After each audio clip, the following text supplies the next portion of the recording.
One of Britain's leading demographers warned this week that the shortages of recent months of petrol drivers, of butchers, of care workers all have a common root problem, that the UK no longer produces enough of its own people. Recently, the British birth rate fell to 1.5 children per woman, half what it was in the early 1960s when the generation that is now retiring from the workplace was born. Well, the warning comes from Paul Morland, author of The Human Tide. In a piece in The Telegraph, he said that what was needed was, quote, a much less apocalyptic view of the future and a much more positive approach to the joys of parenting. Paul's here in the studio with me. Welcome to you. Hello. Thanks for coming in.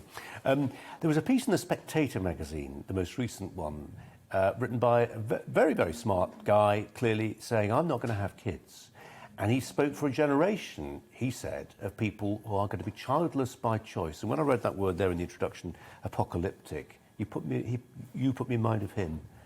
Well, I do wish people like that would read a bit more history, because if you're having a child now, that child's chances and prospects are so unbelievably better than those 50 years ago or 100 years ago, never mind 1,000 years ago. In pre-modern societies, infant mortality was about 30%, so roughly 3 in 10 would die in his or her first year. In the first year? At best, half would make it to the age where they could reproduce themselves, probably a third. All sorts of diseases we've got cures for now. Lack of food, pestilence, plague, starvation. I mean, life was pretty miserable for most people. And today, most people have it extraordinarily good. And funnily enough, in the countries where they have it less good, where they very often are on the poverty line, they're still having large families in sub-Saharan Africa. I went for lunch with a friend 3 or 4 years ago, and we talked about whether this movement would really catch fire, whether really substantial numbers of young people would say, you know what, I'm not going to bother having kids because it's really bad for the environment. And we at the time just thought, no, there'll be a few people who'll cloak themselves in green as an excuse for for continuing to have the 2 skiing holidays a year and keeping the nice cream carpets creamy and unsoiled by, toddler waste. But it does seem to be catching fire. And you're warning about that, but you're also saying that we need to have a more positive approach to the joys of parenting. It's as all parents know, it's often very hard to portray the joys of parenting.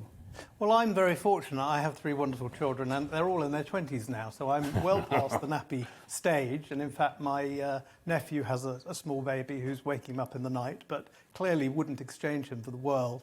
And I think most parents who have children, for all the difficulties and headaches, realise it is the best thing you can possibly do in life. We've always got to be sensitive to those who can't have them. And of course, it's a free country and people have free choice. So far as why they're not having so many, it's very difficult to know. So you can do a survey and you can say to people, are you going to have fewer children because of environmental worries? And roughly 3 in 10 say yes. But why people have the number of children they have is so complicated. I think, if you reflect yourself, it's a complicated story. It's a lot of motives, pros and cons. Do we have another one? Don't we have another one? Do we start? Don't we start? Worries about jobs, worries about mortgages. So it's a very complex issue.